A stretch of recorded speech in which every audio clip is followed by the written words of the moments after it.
Facebook is becoming the internet. It's consuming so much of the news of the internet, so many of the videos. They're trying to put YouTube out of business. So Facebook is essentially becoming the internet. And if you can control Facebook, you can control information. And this is what the left has to do. They have to control information. If you imagine, for example, that you've got a progressive in a church, he has to paper up all the well, if he was in a church, his skin would burst into flames. But imagine he's in a building and he has to paper up all the windows because any light getting in at all takes away from his control of the message. And so every time there's a conservative or even a moderate perspective coming in, they've got to shut it down. Media Matters is funded by George Soros. It is simply the most corrupt left-wing demagogic group in the world.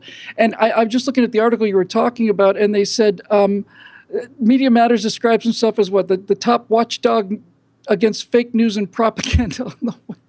And Media Matters, Bill, is the chief purveyor of propaganda. Of course they are.